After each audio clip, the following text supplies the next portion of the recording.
Don't worry. Don't worry about it. I can shoot somebody else. It's not a priority right now. Hi, everybody. Is this on? Yeah. So good evening, everybody. So glad you're here. We know there's a ton of other events out there tonight, so we're really grateful that you're here. I'm Rhoda Shermer, for those of you that don't know me, and I'm welcoming you on behalf of the Network for Responsible Public Policy. And thank you also for your donations tonight, because whether you know it or not, it's your donations that keep us going. And we are now celebrating this year 10 years of successful programming. We've reached thousands of people, and we're very, very proud of the work we've done. And we hope that you'll join us on October 27th, where we're going to have a party. And the details of it are on our website. So take a look and come, okay? All right, so I'm not going to spend a lot of time talking because we have a great program tonight and a lot of information that I think we need in our current political environment. And so I'm going to ask Peggy to please step up and introduce our speaker.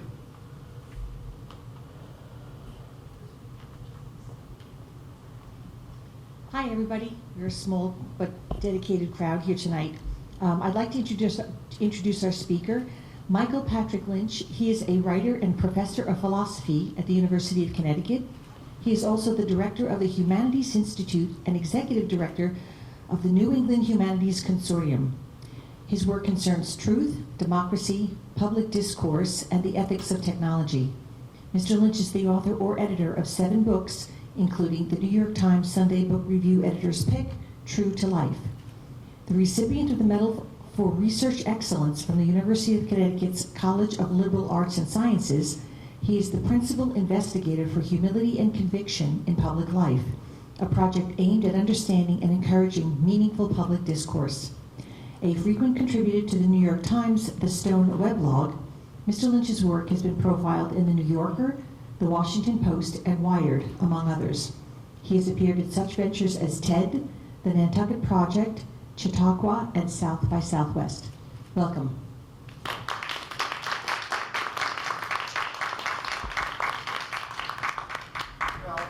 Thanks so much thank you so much. Let me make sure this is on.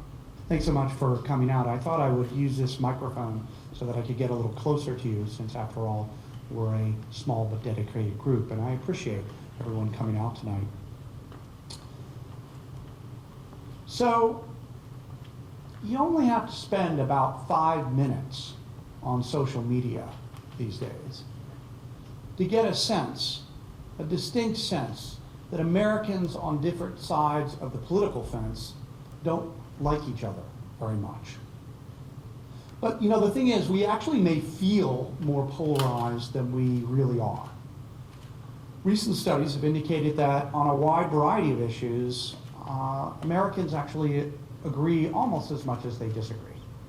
But those same studies also show that increasingly we feel that the other side is misinformed, dishonest, and often immoral.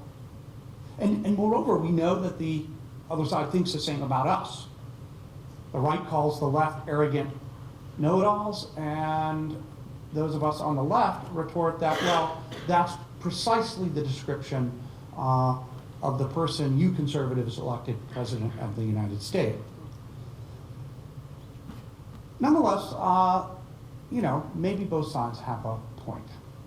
Maybe, to some extent, we're all know-it-alls, and that's part of the problem. So America has never had a problem, have we, with confidence. We like to think of ourselves as a number one, top of the heap, king of the hill, and deserving of special treatment because of that. But if there's one attitude that's dominating our political discourse right now, I don't think it's confidence. It's arrogance, and particularly the arrogance of moral certainty, the arrogance of thinking that you have it all figured out, that you don't have to listen to people who have different experience than yourself. This is arrogance that some philosophers call intellectual arrogance. Not because it has to do with the arrogance of intellectuals, although God knows intellectuals like myself are plenty arrogant. But because it has to do with arrogance about the intellect, about what we know or think we know. Now, the idea that this sort of arrogance is bad news, personally and politically, is hardly a new one. It's hardly a new idea. So, for example, Michel Montaigne, the 16th century French philosopher and the person who invented the writing form we now call the essay, he said that dogmatic zeal does wonders for hatred, but it has never made anyone fly towards goodness. Now, he knew what he was talking about because Montaigne lived through several civil wars that left France littered with corpses from end to end. And he reacted to what he saw as a sort of dogmatic zeal, as he called it, indeed he often used the word arrogance, in his time by trying to withdraw from politics. And so he literally built himself an ivory tower, stocked it with books, and cast himself, he said, into the arms of learned virgins. Now, I don't recommend that strategy. For one thing, most of us don't really have the money to build a tower. And secondly, it really didn't work out for Montaigne. He ended up getting pulled back into politics. But most importantly for us, we, at least I hope, still live in a democracy. And in a democracy, we actually need an engaged electorate. You know, an apathetic electorate is really no electorate at all. Nonetheless, I think that, you know, this warning that Montaigne left us with all those years ago, of what he called the scourge of mankind, the assumption, he said, as he otherwise put it, that we know it all, that we know everything. That's where we get that phrase. That's a warning that I think we need to pay attention to. So what I'm going to, in the brief time we have together tonight, what I thought I'd do is to take you through a tour of three factors that I think are particularly relevant and important for understanding how this attitude of arrogance has become pervasive in our political culture. So I want to start with some facts about the human condition, about our psychology, and in particular about how we form and maintain our political convictions. So let's start out by just thinking about what a conviction is. A conviction is not just an opinion you have about something. I have the opinion that I like chocolate ice cream better than vanilla, but I wouldn't call that a conviction. It also isn't just a deeply held belief, because I deeply believe that 2 + 2 = 4, but I wouldn't call that a conviction of mine either. Pretty obviously, a conviction, when we talk about our convictions, we're talking about commitments that we have, not just beliefs, but commitments, leading to commitments to action, action guiding commitments, to things that matter to us, to values. But more than that, I think, and this is the important point, convictions are commitments that reflect our self-identity. And by that I mean our sense of the kind of person we aspire to be, even if we're not really. Even if, in other words, we're not living up to our convictions. Our convictions reflect our self-image, the kind of person we aspire to be, and the kind of tribe we might aspire to be part of.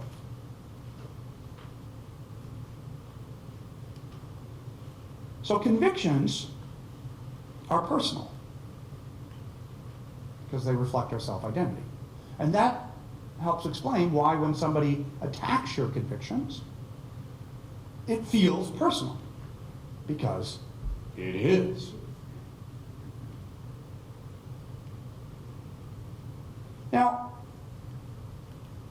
it also, I think, helps explain a connection with our identity, something else that is particularly important right now about the fact about our convictions, which is that because they reflect our self-identity, it's rational from the point of view of self-interest, what philosophers call practically rational, that is rational from the point of view of self-interest, to push away things that would undermine your convictions, like evidence, right? But if they reflect your self-identity, if they reflect the kind of person you're aspiring to be, then you can see it would be in your self-interest not to go along with things that would undermine your convictions. Keep that point in mind as we journey onwards. So Nietzsche said something really interesting about convictions. What he said was, convictions have a history. Convictions have a history. Now what he meant by that, I think, is that convictions don't start out being convictions. They often start out just as opinions. Opinions that might be shared among some cohort, opinions that you might have picked up by listening to talk radio. But they can become, in the right circumstances, hardened into the rock of conviction. And what are those circumstances? Well, the circumstances when an opinion can become conviction are when that conviction, that opinion rather, becomes entangled into an ideology or narrative, which it begins to support and is supported by the ideology. Let's take an example. A lot of people have serious convictions on both sides of, I don't really want to call it debate, but both sides of the disagreement about, let's say, climate change and its reality. So you take somebody who believes, and a number of people in this country do believe, that climate change is not real. It's a hoax. It's not actually the physical phenomenon that some people believe is happening, or a lot of people believe is happening, some people think is not happening. Well, that's a view, that's a belief. It's a belief straightforwardly not about a matter of morality, right? Take another conviction that people have. Racism is bad. That's one of my convictions, right? You hopefully have that as well. That's a straightforwardly moral conviction, right? It's not mysterious that it's caught up in my moral view, because it's moral on its face of it, right? It's about morality, has the word bad in it, right? But climate change is not real, it's not on the face of it a moral question. Similarly to vaccines are dangerous to children. That's another view that many people hold with the force of conviction. That again is not on the face of it a moral view, on the face of it. No more so than, this bridge is dangerous and must be fixed would be a moral view. All these things have moral repercussions, of course, but they're not themselves, right, anything other than just claims about physical reality. This thing is happening, this thing is dangerous, this thing is not happening, etc. Why is that important? Because it is a mysterious fact about the life we live in that many of these things have become not just matters of for empirical decision, what we might call matters of fact, they become matters of conviction for many people. How does that happen? Well, remember Nietzsche's thought. Not everything starts out as a conviction. When an opinion becomes wrapped up into a particular cultural narrative, into an ideology, it starts to take on that sense that this opinion isn't just an opinion, it reflects the kind of person I am. It reflects the kind of tribe I want to belong to. And giving it up would be like giving up one of the things that makes us who we are. And as I said before, that becomes difficult to do. It's a threat. And it's also the sort of thing that can allow you to rationalize pushing away evidence.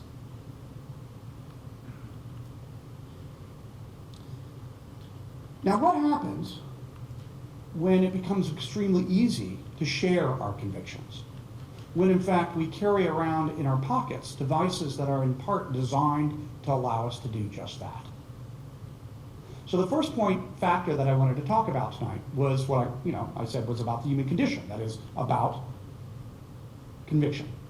I've talked a little bit about that. I'll come back to it. The second factor I want to talk about concerns technology. So let's note a few things about our digital lives. First thing is that the phones that we carry around in our pocket make it extremely easy for us to share our political convictions with other people.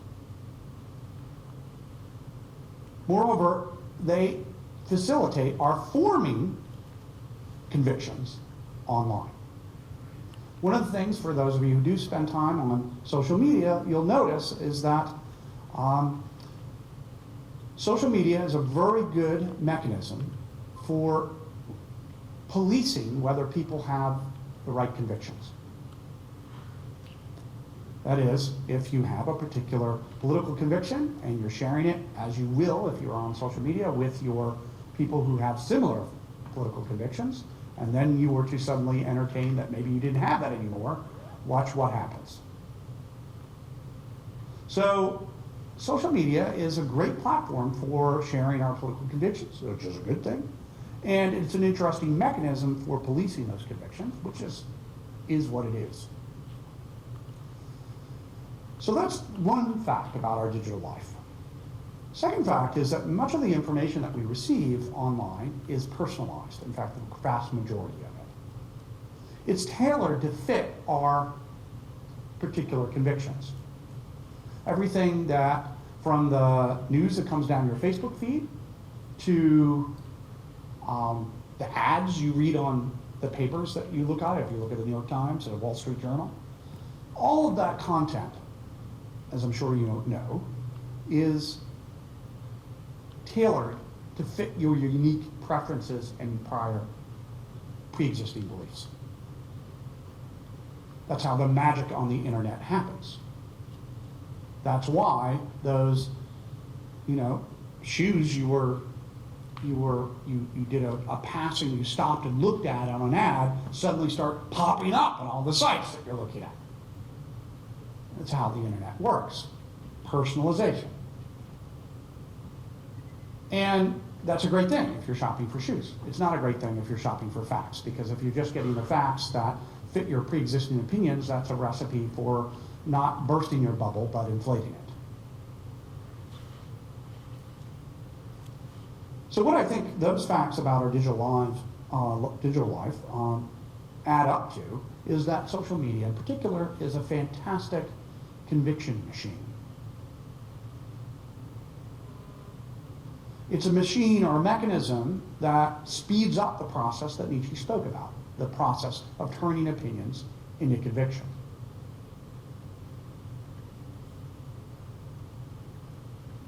Let me pause just to talk a little bit about how some of that process, I'll take a little digression for a moment, if you will indulge me, talk a little bit more about how some of that process can work in ways that we're not aware of.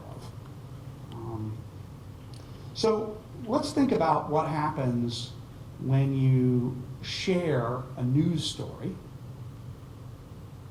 real or fake, just something you think is a news story, right?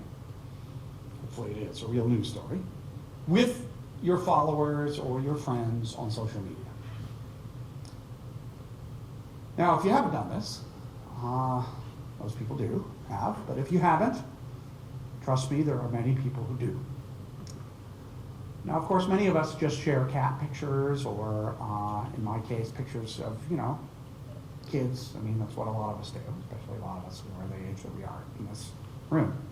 And that's perfectly fine. But what I'm talking about is the sharing of news stories. Now, when you do that, you tend to think of yourself as passing on information to your friends or cohort, right? You're like recommending something. You may not be fully believing the news story, but you're like at least saying, here's something that you seriously should look at, right? Typically, that's what you're doing.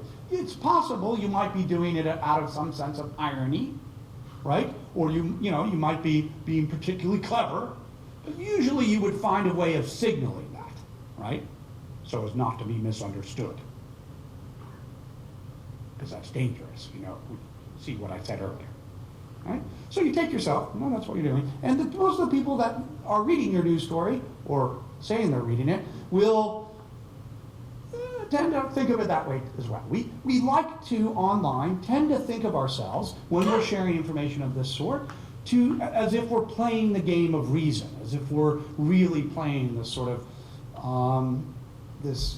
we're playing a serious game of sharing information and engaging in what philosophers would call testimony. That is, the assertion that some information is worth your consideration or has some justification. But there's reason to think that that's not what's going on at all. And we can see that by reflecting on what we do and what we don't do with news content that's shared online. Let's start with what we don't do. A number of recent studies have come out, and there's more underway, that indicate that one thing we don't do online is read what we're sharing. That's one thing we definitely don't do.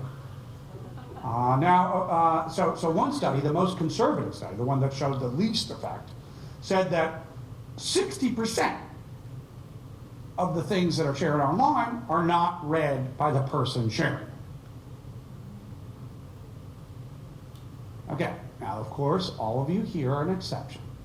I'm sure that everyone here reads everything, all the way to the last sentence of any story you've ever shared, and read and also follow up on any sources and read all them too. Of course, all of us are different here. But you've heard there are other people out there that don't read what they share, and I just confirmed that for you. And in fact, it could go much higher than that. I was down at the National Press Club and was talking to a senior Facebook executive. I can't tell you who it is. But one of the things he said, and this is an anecdote, I don't know if it's true, but what he said was that, I was talking to him about this study. He's like, yeah. He says, our own internal data shows that it's 90% of people. And I said, well, what do you mean by reading? He says, like clicking through to it and spending about 3 seconds on the page. So that's what they mean by reading. So think about that. So that may not be true. I don't know. I didn't see the data, right?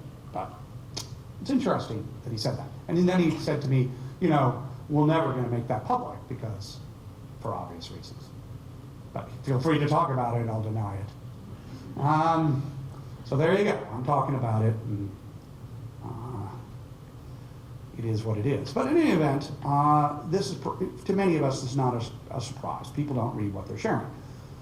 Well, that seems relevant, right? Because if we thought that if we were really engaging in this serious sort of testimony with each other, giving reasons to each other, you would think we would read what it is we're recommending. But we don't. What do we do? Well, we share things that really, piss each other off. One of the things that is the best predictor of your content that you're sharing or retweeting, getting reshared and tweeted again, is that it contains strong moral language. Now again, I'm not talking about funny videos, I'm not talking about selfies, I'm not talking about kid pictures. Although those all have emotional content too, right? Emotional content is what predicts the spread of content on social media. But when we're talking about news stories, what predicts it the best is the use of strong moral language. Language that particularly elicits outrage. So if you're interested in that, in the book, I give you some, I talk about that, particularly the work of Molly Crockett at Yale. I highly recommend checking out some of the studies that she's done. So those two facts together, I think, suggest some really interesting things that go back to what I was saying before. So I'm coming to the end of my digression. The digression was meant to illustrate to you that what we're doing online is often not what we think we're doing. We think as I said, we're playing by a particular game of reasons and rationality. But what we're really doing is playing a very different game. A game whose rules are more like the rules of the water cooler or the playground. Rules of power and emotion.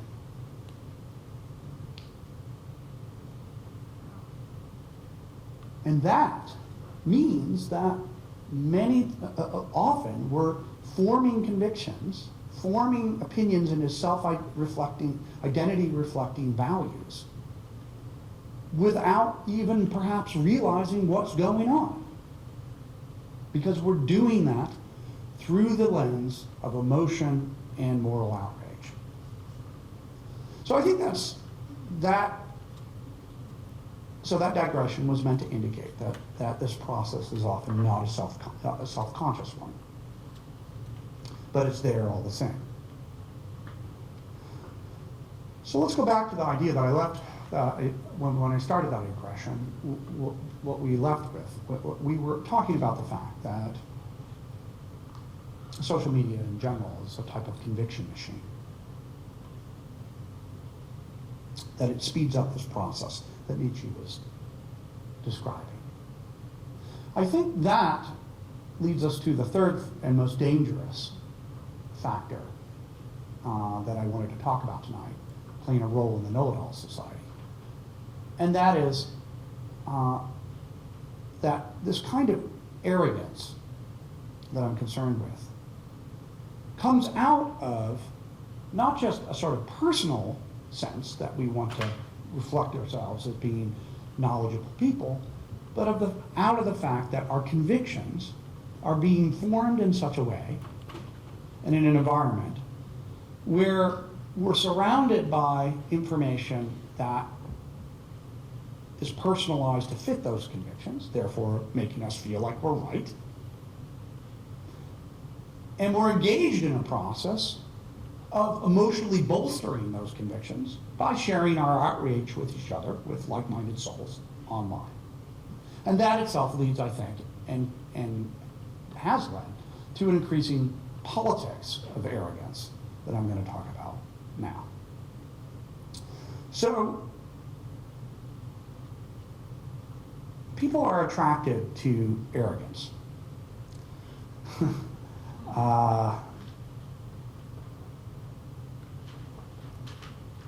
When you are arrogant, it makes you feel knowledgeable without really needing knowledge. It makes you feel powerful without really having to be powerful. But it's also easy to confuse in others with confidence. Confidence is a good thing. It's the sort of thing that we want our pilots. I don't know about you. I want my pilot to be confident. I want my surgeon to be confident, etc. Right? Confidence is a good thing. And it's socially rewarded. When you're confident, people want to be with you and to follow your lead. What's not socially rewarded is making mistakes. You don't get promoted for making mistakes, generally. So we fear, as individuals, making mistakes, and we like to be portrayed and feel confident. So we are afraid of mistakes, but we want to appear confident. Afraid of mistakes, but want to appear confident. We're just hardwired that way. What's that a recipe for? It's a recipe for not wanting to admit that you're wrong. Because that's not the thing that gets socially rewarded. It's also a recipe, of course, for finding attractive, that is, at least compelling, people who portray themselves in that way.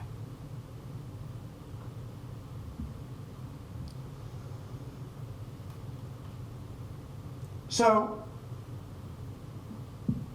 70 years ago, Hannah Arendt, in The Origins of Totalitarianism, great book, she pointed out that mass leaders are keen to cultivate in their followers two often seemingly contradictory attitudes. The first one is they want to cultivate in their followers a sense of anxiety, a sense of feeling under threat. Caravans are coming. I just took that out at random, right?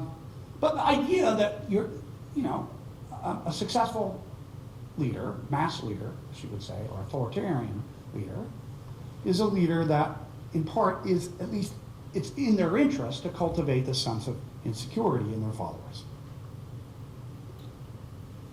This fear.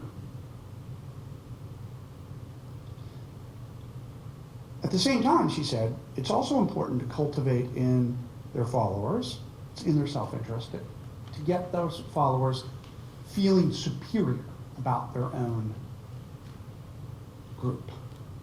So they want to cultivate two things. That A, she said, is the sense that they're under attack, and B, though, that there is nonetheless some superiority they hold, perhaps racial superiority, perhaps cultural superiority, over the people that they perceive to be threatening.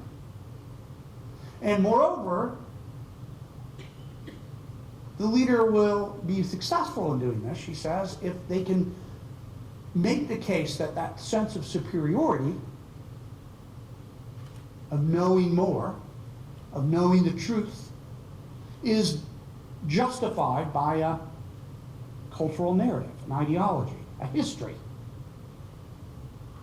whose truths the leader, who often likes to tell it like it is struggling in this ideology, is being portrayed as struggling to explain these truths in the face of the enemy. So what Hannah Arendt says that this leads to, she says, is that mass leaders cultivate these feelings in their followers of threat and superiority, which are, interestingly enough, the sort of political equivalent of attitudes of that fear and desire to be seen as confident that I talked about before, that is true of us as individuals, you see? It's like the tribal equivalent of that. Feeling threatened, but also feeling like our group is superior. The other thing that Arendt noticed about the politics of arrogance is that mass leaders, it's important for them, she said, to have what she called a commitment to their own infallibility, to the idea that they cannot be wrong. She's speaking to us across the decades here. And she said the reason for that is fairly obvious, because if an authoritarian leader were to admit that they were wrong, then that's to admit that there's something more powerful than they are. And that, I think, reveals something deeply important about the politics of arrogance, this third factor I'm talking about. Arrogance, at its limit, involves a confusion of truth and ego. The arrogant person thinks they're right because they know the facts. But whatever it is they know, if they're actually arrogant, I mean, that's what I'm stipulating, that feeling they have is actually based on a concern for their ego, often an insecurity, a feeling of threat. And so at the limit, what I think Arendt teaches us is that at the real limit, the super intellectually arrogant person is the person that starts to think, that what they say is true because, they said it. And so she said, again, quoting, she said that until they have the power to bend reality to their will, the mass leader must pepper the culture with propaganda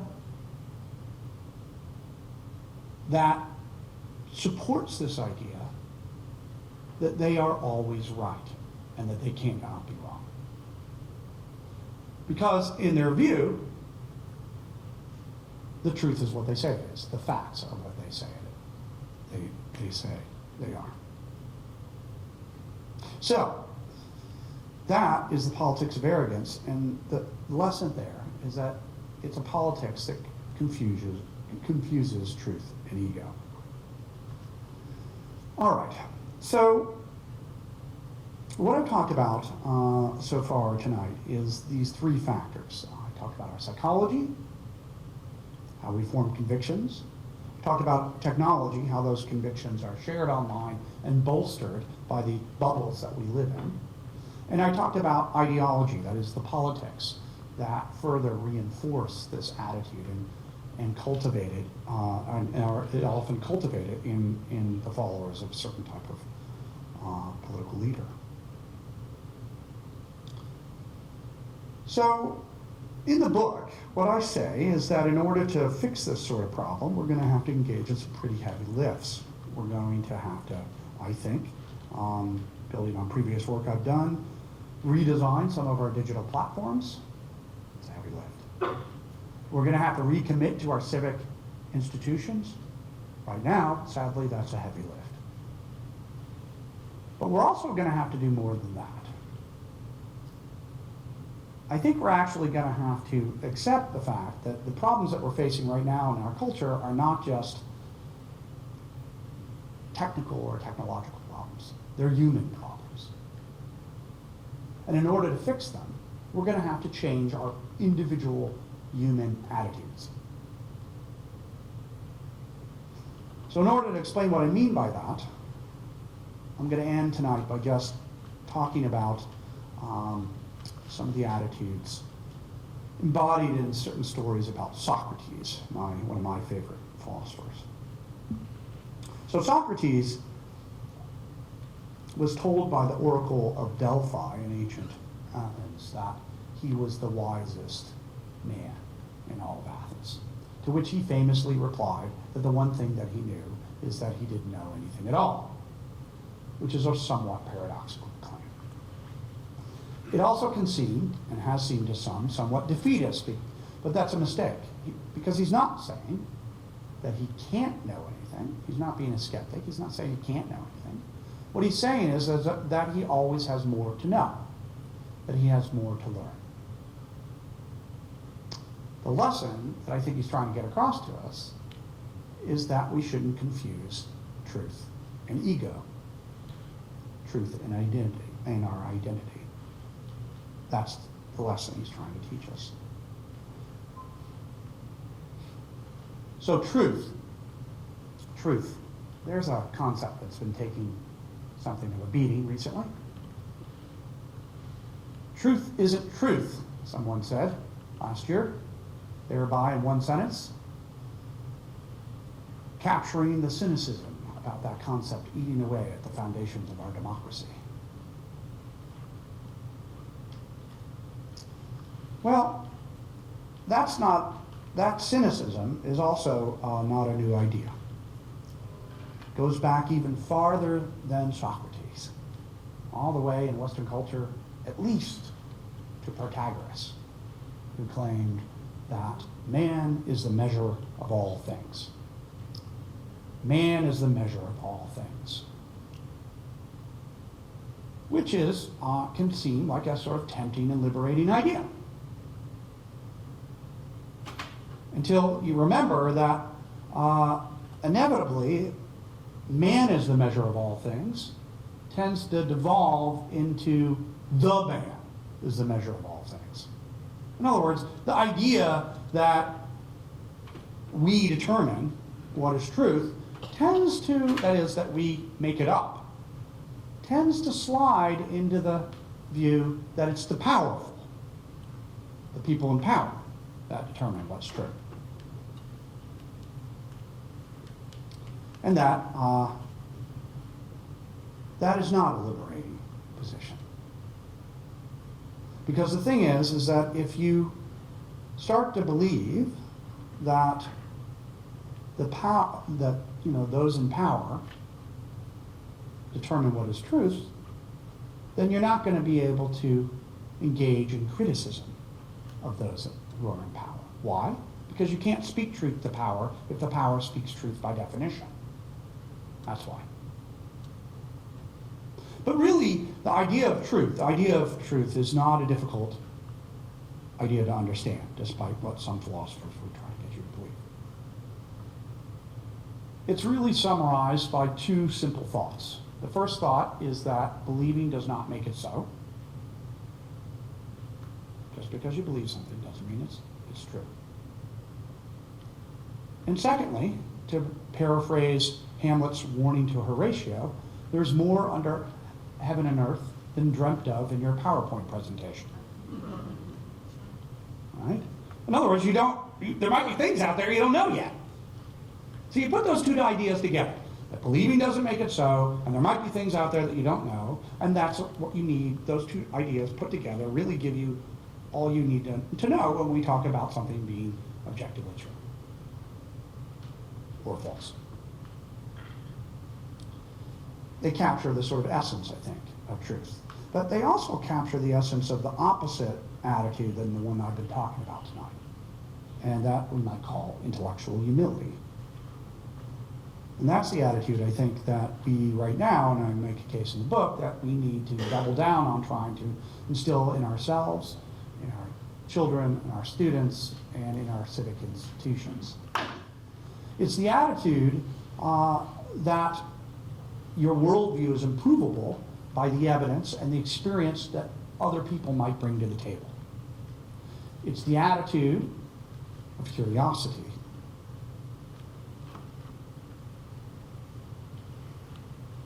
And when we aim at it, we're aiming at learning. We're aiming at rediscovering our inner Socrates. Thank you.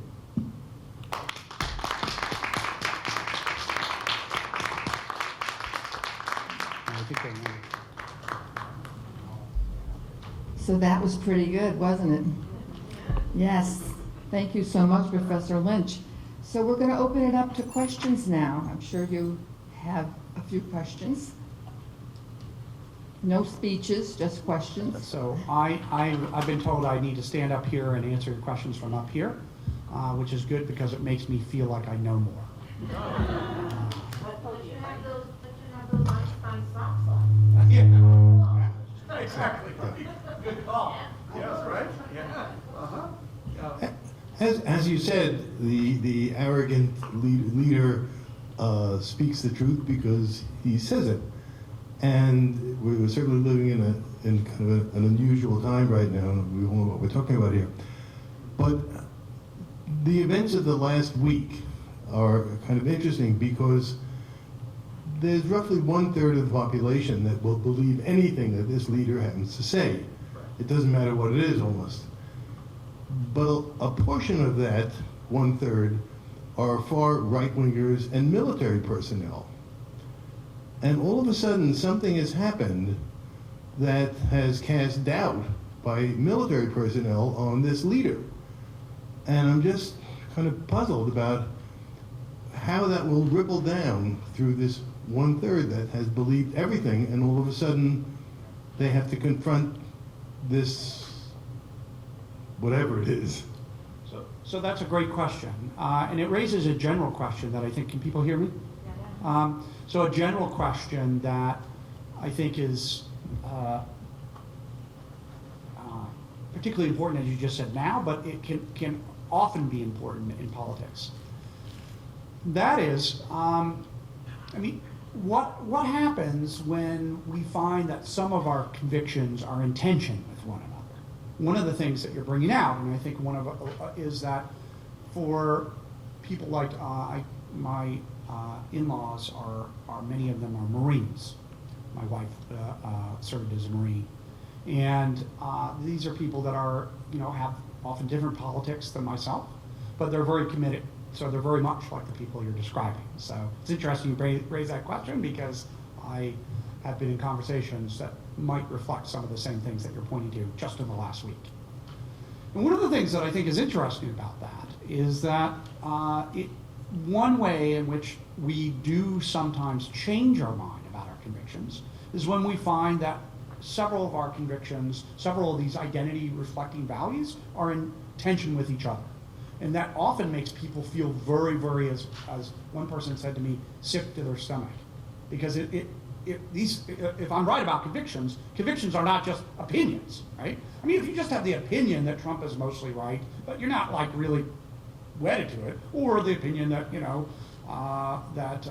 if, on the other side that Nancy Pelosi is mostly, if that's just your opinion, then it's not, changing it might not be particularly important to you or difficult for you to do.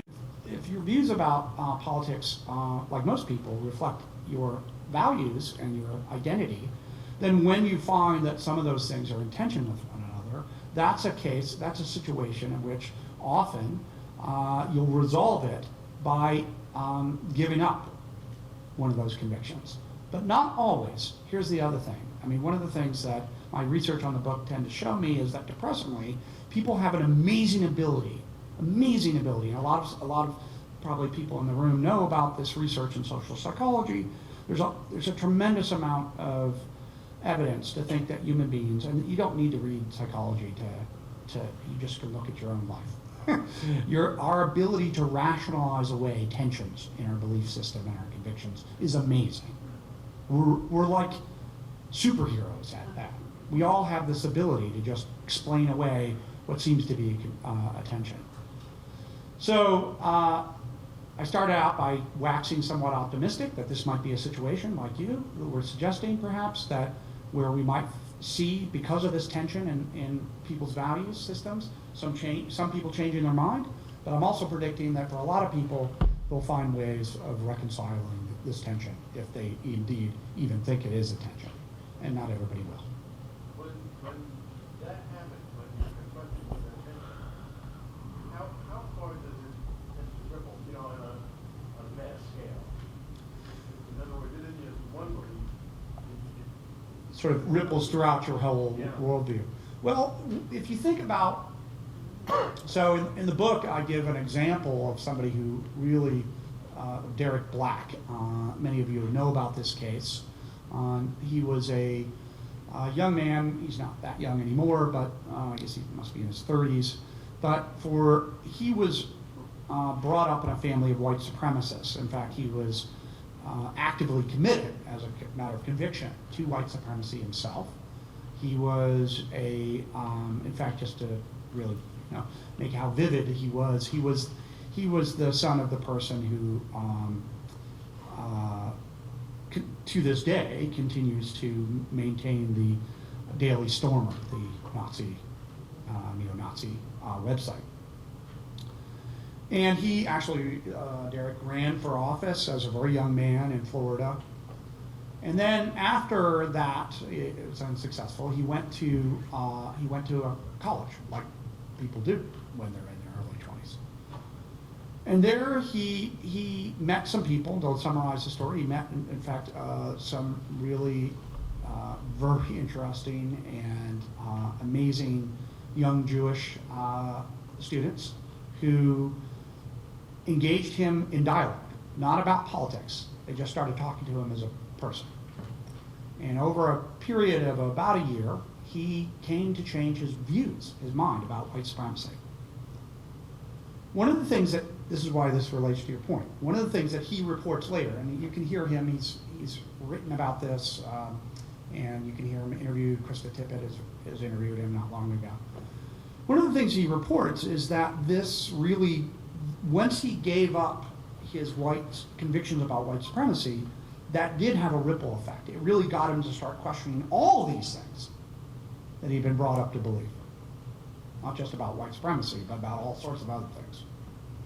And he said that he felt it for a while that his self was sort of precarious, that he wasn't sure who he was, right? Which is natural, especially if the hypothesis that I've been making is right. His case, though, does, I think, give us some hope that these things can happen. And interestingly, if you read about the case in the book or another place, you'll see that it was really based on engaging in dialogue with people. Not the typical case, obviously, but a hopeful case.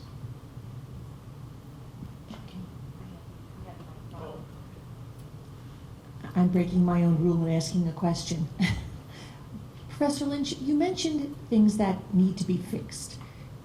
Can you talk at all about the potential changes to the rules guiding the internet today? And, Sure. you know, what's going on? I know Sure. Zuckerberg was in Washington doubling down on, you know, He the was. Facebook's resistance to rules, Yeah. et cetera. But Yeah. you know, it's an interesting point. So, yeah, so the last book I wrote before this one was called The Internet of Us. And for the research for that book, I spent a lot of time doing a deep dive into how we comport, how we interact online. And in this, for the present project, in your introduction, you mentioned that I run a large-scale project called Humility and Conviction in Public Life. And part of that project has funded 10 global teams. It was a large multi-million-dollar project. And some of those global teams were tasked with working with Silicon Valley and with the media, doing research on how to redesign certain small parts of the internet. So I'll give you an example.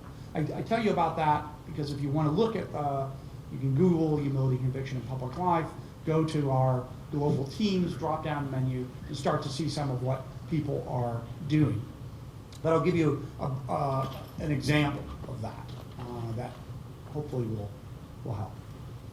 One of the things I think we really need to do is figure out how commenting works online. So I've been talking big picture. Now I'm going to talk about a specific thing. One of the ways that the internet seemed to be so great when it started out. Remember many of us here are old enough to remember when the internet was quite different than what it was, and when it was starting, academics like myself, myself, I was super optimistic about the fact that it was going to allow us to have a democracy of mind and a democracy of knowledge. We were going to trade ideas. It was going to be great. Not so much. One of those platforms we were so excited about, and which was one of the initial platforms that spread like wildfire, was the sort of commenting platforms that, you know, newspapers and sites use. YouTube, for example. As anybody who tends to read, if you read comments on YouTube, for example, you'll know that it is a deeply toxic environment, the land of comments. It's tends not to be conducive to meaningful public discourse. Now, there are some sites for that reason, like National Public Radio, which shut down their commenting. They couldn't deal with it. New York Times has, I've just learned recently, I just published a piece there a couple weeks ago, and for the first time ever, there were no comments allowed on the piece. I asked about that, and they said, oh, yeah, I've been keeping up. We've changed our commenting rules, and the reason for that is because we edit, they do edit their comments, but it takes a lot of people to edit the comments. So they don't do it for a lot of their pieces now, which I understand. One of the ways in which some of our teams have been researching into how we can fix our comments, and these are not difficult lifts. This particular lift is not difficult. One thing that could help is, research is indicating, is that to set up, and some commenting platforms are like this, to set up the comments such that through a variety of nudges or structural changes, to get people to actually comment on a particular bit of the piece, that is by having to tag that sentence, right? Or if they're replying to somebody, actually reply to that some content in that comment. Another way to do it is to actually force trees of comments, so that the comments now on a lot of platforms tend to be just you've seen them, just long lines of comments, right? So there might be some good stuff in there, but you have to sort of scroll down. Well, one thing that you can do is that you can use actually fairly simple AI programs to just sort the comments into trees, which cluster into topic areas, thereby putting people in closer vicinity with people that are talking about the same bit of the original piece that they are. Now these, again, I'm getting down into the weeds, but you asked me about specific things. I think those are promising and very simple techniques. They're not the heavy lifts I was talking about. The heavy lifts are how we are going to redesign the economy of the internet. I could say more about that, but I think I'll leave it there. Yes, so you were talking about truth, and I was. And I do philosophy too, and I was listening to some YouTubes with Hillary Putnam having a debate with Rorty. Yeah. And I don't think much of what Rorty's conception of truth is. I like Putnam, I think, is more accurate. And the difference is Rorty basically thinks truth is something that's intersubjectively determined and it doesn't exist objectively. And Putnam understands that there are some objective truths. You might not know what they are, but you can't say that truth is synonymous with opinion or even intersubjective opinion. Yes. So what's your take on how do you view truth? So, my full answer to that is a long one, not surprising, but let me give you the short answer to what I think. So, my official views on truth as a philosopher, as a technical philosopher, because for people who are not philosophers, it's a big topic in philosophy. I spent most of my career writing about it. The particular book that I sort of developed my own view is called Truth is One in Many, and I can explain what I mean by that in a second. I think truth always and everywhere is objective in the way that I was talking about in the talk. So between the two choices, I'm with you. I tend to think that Hillary was right about truth as he was right about a lot of other things.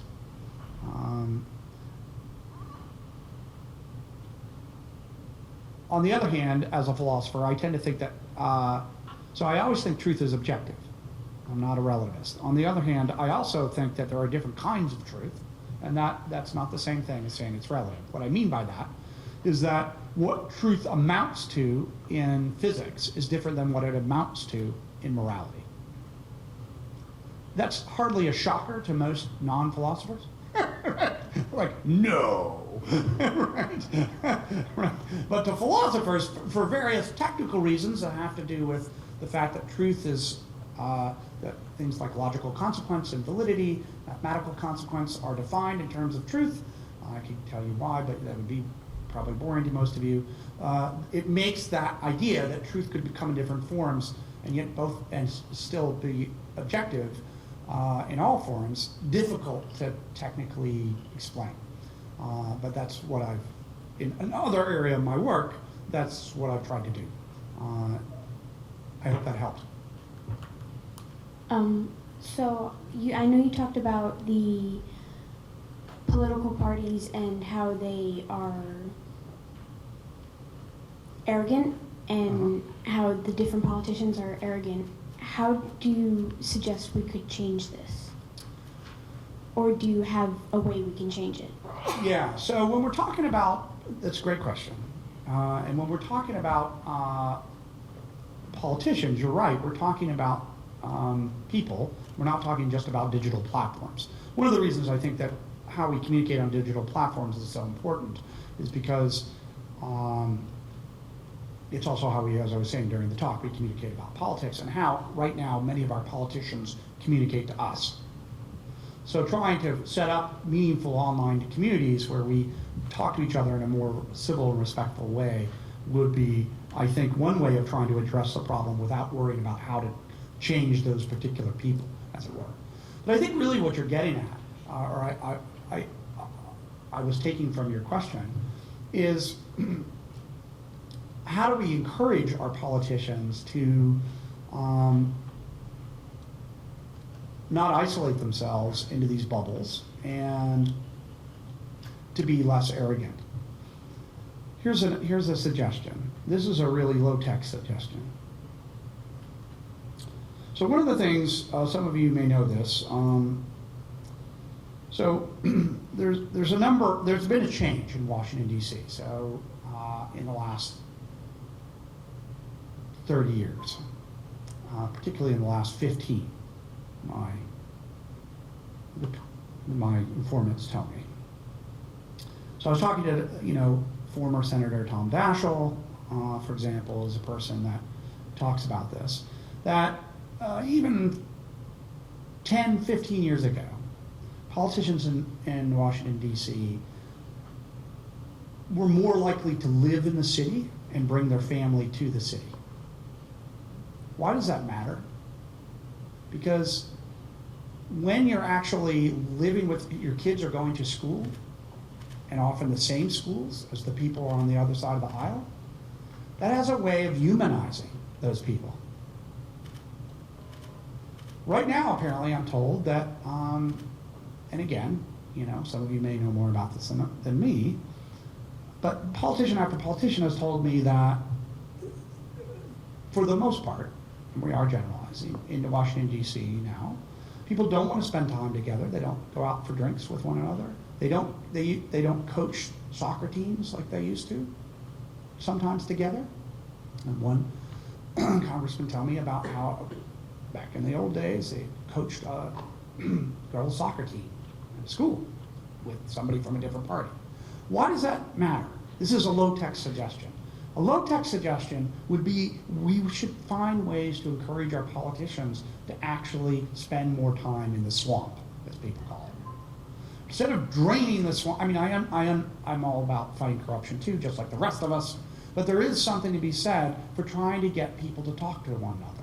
I talked about that in general for all of us, but I think it's particularly important for politicians to start looking at each other as fellow human beings, as people they can go out to dinner with somebody who's different than them. So that's a low-tech suggestion. There have been suggestions to try to operationalize that, and there are ways to do this. And so in DC, baseball games were a way of doing, softball games rather, were a way of doing it.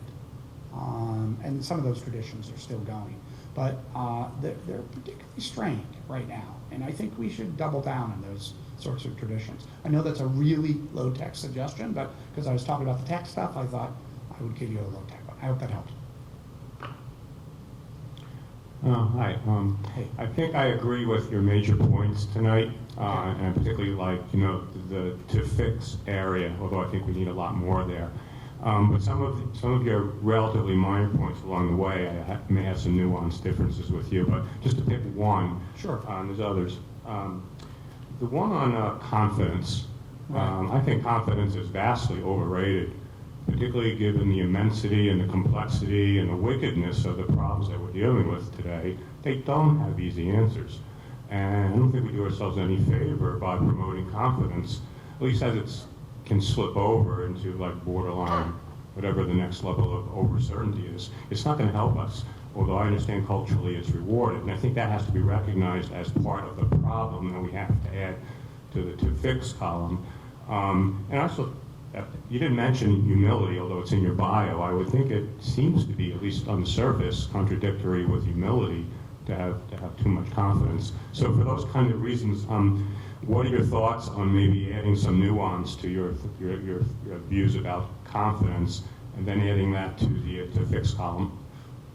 Okay, great, thanks. I did actually talk about humility. I think intellectual humility is key. That's what the book is really about.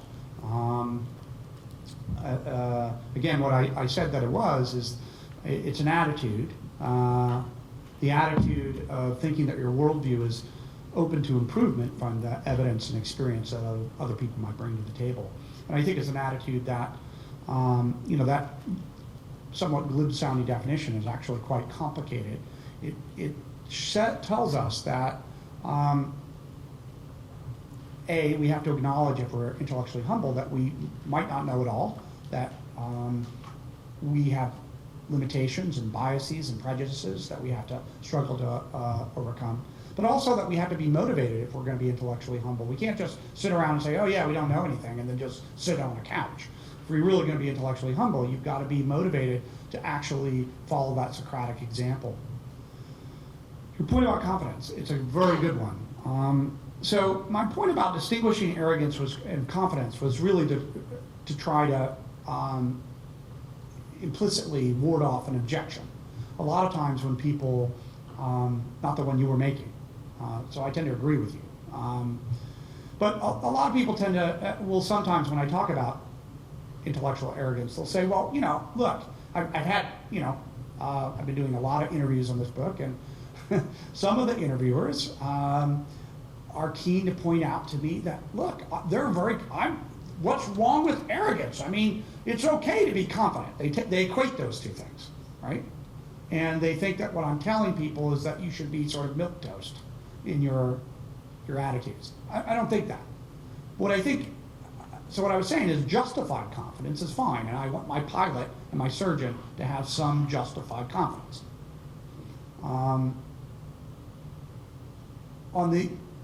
But I completely agree with you that, as I was trying to spell out in the talk, that there are social conditions right now at work in our culture that are causing people to act not out of confidence, but out of what I call arrogance, what you call the next step, right? And I think that is a really deep problem. But let me add something else that might be helpful. One of the things you're right to bring up about confidence is that there's a well-studied effect in cognitive science called the Dunning-Kruger effect that I talk about in the book. Two very eminent now social psychologists, Dunning and Kruger. And what this effect is, and it's been replicated lots of times in lots of situations, the unsurprising part of the effect is this, is that people who know very little about a topic rate themselves as being very confidently as knowing more than they do. So the less you know, the more confident you are in thinking that you do know. And that has been replicated like you wouldn't believe. And again, no surprise, right? What is surprising, I think, is that the people who, and the really important bit of the Dunning-Kruger effect, I think, is that people who know the most about something, either a task or a subject, tend to underestimate how much they know. The people who know the most, who are the biggest experts, who are tested on a task or tested about some knowledge and turn out to have the most out of the group, they're also the people who will be most likely to think that they don't know as much as they in fact do. That, I think, is a really interesting point to your point about confidence. And what it tells us is that the people who know, if you're an expert on something and you really know what you're talking about, then one of the things that you know is that the thing you're talking about is complicated and that you can make mistakes because you recognize that they are mistakes. That's, again, the Socratic lesson. Thank you for allowing me to riff on that. Do you believe that if social media companies censored or banned certain people from being able to use their service, that would help to alleviate the problems of people being misinformed? And most importantly, do social media companies like Facebook, YouTube, and Twitter have the right to ban and censor people from using their service? The last question, I think, is pretty easy if we're talking the legal right. And the answer to that is yes, they do. At least as the law now stands. They're private companies, and they can police their platforms as they see fit. New York Times does not have to publish anybody that wants to be published in the New York Times. They don't. You can send in a piece and they can say, we're not going to publish it because we don't like you, or we think your writing's terrible, or whatever, right? And if we think of them as social media companies in that way, and the law generally does, then your last question is the easiest one. Your other questions are hard because you're asking more about morality. Should, right? Should, right? Should we encourage, or should certain social media giants, particularly the ones that you mentioned, Twitter, Facebook, should they feel obligated to censor people more than, let's say, they do? Certainly, you'll notice that I think generally the answer to that is yes. I think they should. So that's a controversial claim. And my reason for that, it's not, I'm not saying it is an easy answer, right? It's not an easy question. My reason for that is that increasingly these platforms are acting as, and let's pick on Facebook because they deserve to be picked on. Facebook is one of the prime sites for people around the world to gain just news about the world around them. Lots of data suggests that for certain populations, Facebook is actually the way that people find out about events of political nature or any other event, and Twitter too.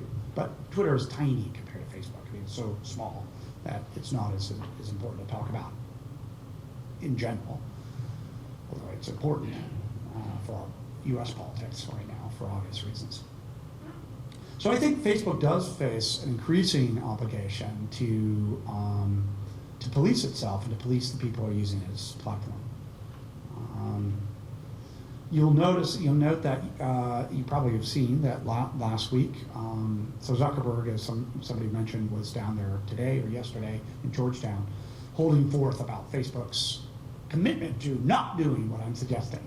However, you might have also heard that in the last couple of weeks, they've announced what they're now calling something like a global council, which is going to be like an appeals court for people who get booted from Facebook or get their content censored. I think so that's one reason. So there's this moral question, and I just sort of came out on one side. There's also a set of technical questions that make these moral questions really difficult to enforce, whatever your view is, or particularly if your view is like mine. And that is, how do we actually police platforms that big? As many of you know, in Facebook, Facebook does edit the posts. That's why you don't see pictures of certain parts of anatomy on Facebook. Okay? It's like that, right? So they do police the content, and they do that by a combination of algorithms, but mostly on Facebook by employing thousands and thousands and thousands of people at relatively low wages to stare at images and videos that people post online and decide whether those are allowable given the rules that Facebook is operating by. That's a whole nother story. It's a very depressing story. There's a lot of these people based in the Philippines and are also but around the world. It's apparently extremely stressful and terrible job because, to put it bluntly, these are people that for 8 hours and often more a day are staring at image after image of child pornography or graphic violence. And there are thousands and thousands and thousands of these people. So the editing's already happening, you see. Or else we'd all be seeing some of that. So I think that's one reason I have this view that, yeah, they have an obligation to do it because, really what I'm saying is they have an obligation to do it better than they're doing it. The hard question is how to do that without, let's say, scarring people for life. So there's a lot of talk about here about algorithms and artificial intelligence and how we might use that and the dangers of that and yada yada, but I hope that was helpful. Just curious if your work has addressed the role of leadership that might require or influence some of what you're talking about to go the other way. I'm thinking, for example, let's go back to the religious wars of the 16th and 15th century and take it right up today to the arrogance of power that we seem to see nationalistically throughout the world. It's a worrisome fear. Yeah, meaning that the worry that this politics of arrogance that I'm talking about can, as Montaigne warned us about, lead to political situations that are even worse than the one we're in now. No, that's absolutely right, and it's one of the reasons I wrote the book.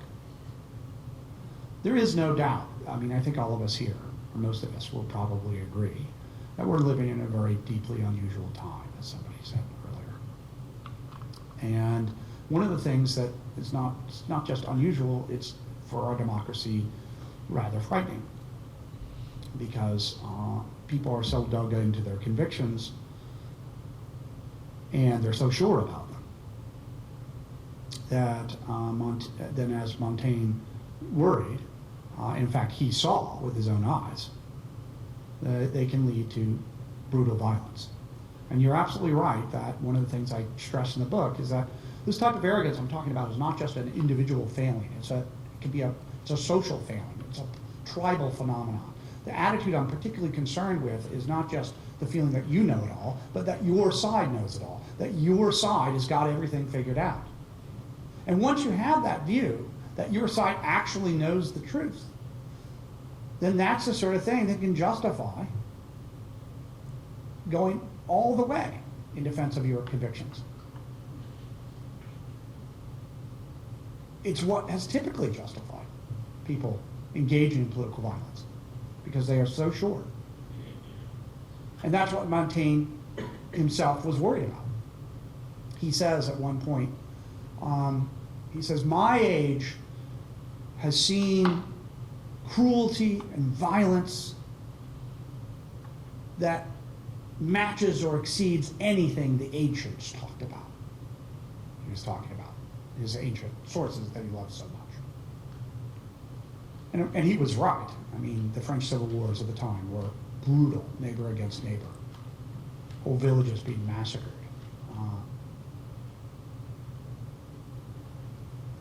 We're not there.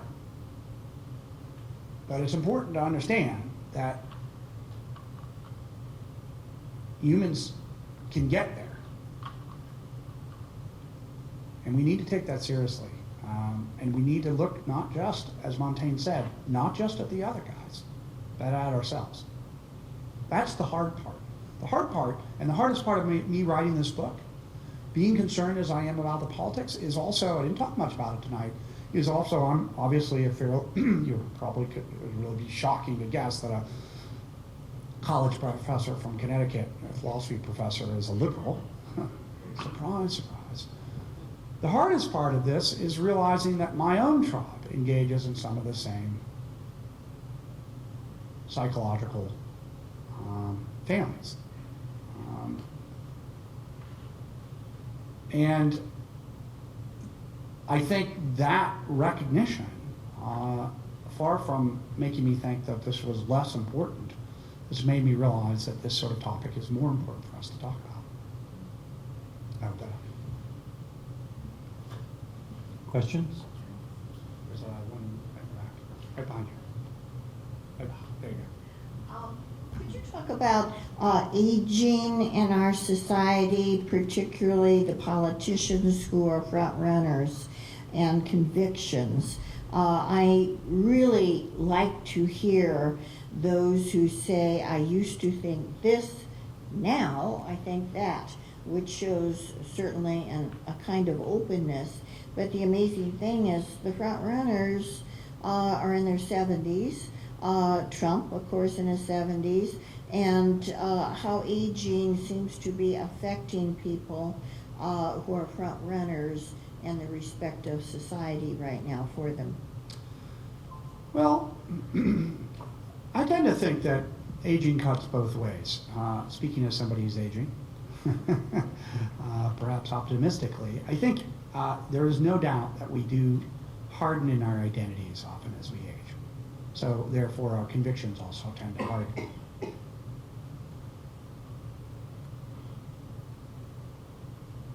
It's also the case, though, is that some of us get older, we also begin to realize that not everything that we've done was perfect.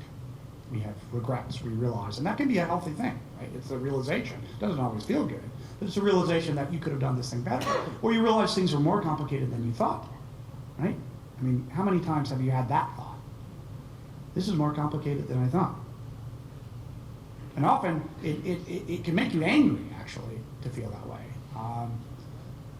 It can lead to sort of, well, think about, people ask me, when was the last time I changed my mind? And I say, it's always the last time I talked to my wife. Who, as I already told you, was an ex-Marine, but is also an attorney, so for lots of reasons, difficult to argue with. But that feeling of changing your mind, of seeing that, as she often makes me see, things are more complicated than I naively thought they were. That is something that often can come with age. Now, I think the thing you're talking about, the fact that politicians, and particularly frontrunners, whatever their age, are not going to admit that or frequently do not admit that they've grown or changed, is due to the fact that I was talking about earlier. Politicians in general are not rewarded for admitting that they were once mistaken. They're not. You admit that you were mistaken, and your opponent brings it up again and says, even you knew that you were mistaken. So I guess you should have figured that out earlier, right? To go back to the question earlier, another thing we can do is to try to set up our debates in a way that actually make them more targeted on particular topics for a longer period of time, not necessarily longer than they actually, in terms of hour, but that is less topics, more focus on those topics, and more of a policing by the moderators to get people to focus less on whether somebody else should have said something earlier in their career, and more on their own particular policies, right? Make them more policy-centered. They would make the debates, frankly, more like C-SPAN, which might not encourage people to watch them. I mean, as if we're encouraged to watch them now. But that might help. Lots of people have been suggesting that. But I think really what to get to your point, I don't think it's about aging. I think it's about the fact that we human beings don't like we don't reward our leaders for admitting that they don't know it all.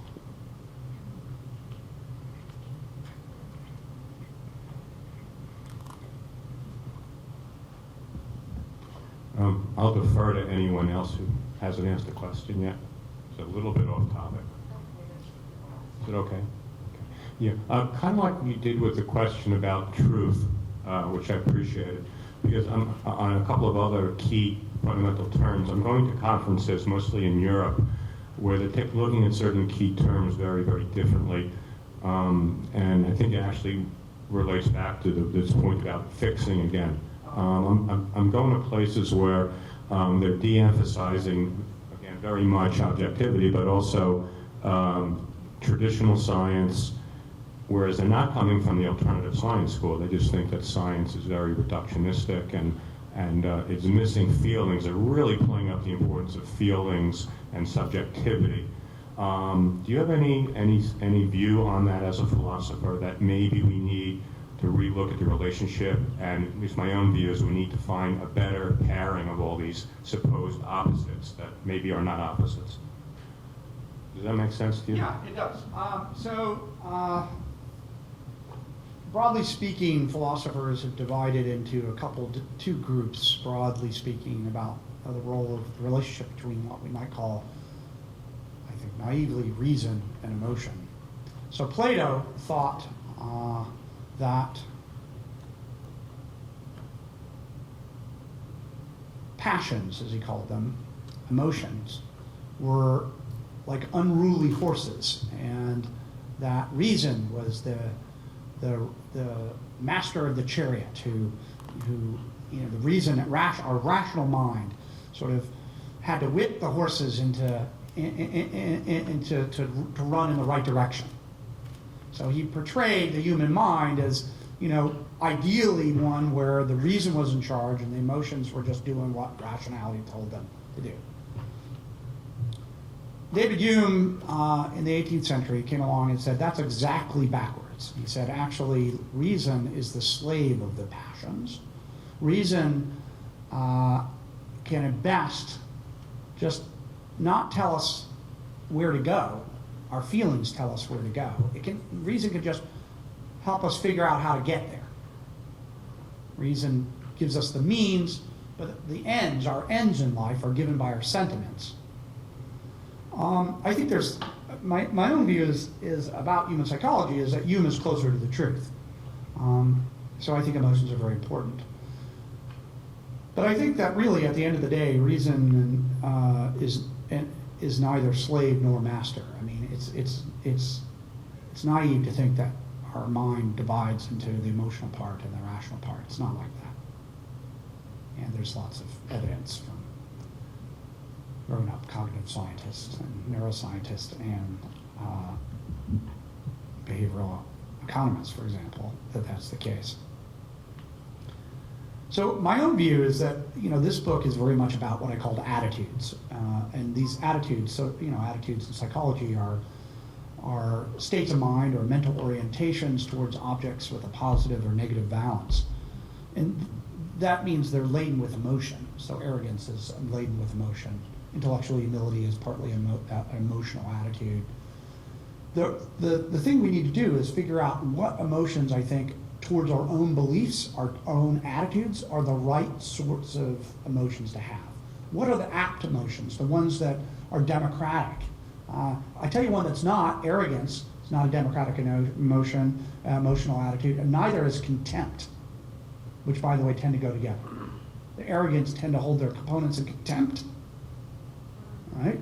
And contempt is an emotionally laden term. It's not, and feeling, it is a feeling. And it's not the sort of feeling that we need to cultivate in a democracy. So I think emotions are super important, much more important than I used to think. As a philosopher, I wrote a book some years ago called In Praise of Reason. I still think reason is a really great thing. But what I've realized since writing that book is that I wasn't paying enough attention to the lessons that David Hume brought us. I hope that was helpful. Well, I want to thank you so much. This was such a profound evening and so much food for thought. And I have to tell you, I think we're all worried. We have to give this a lot of serious thinking. All right, well, thank you very much. That was fantastic.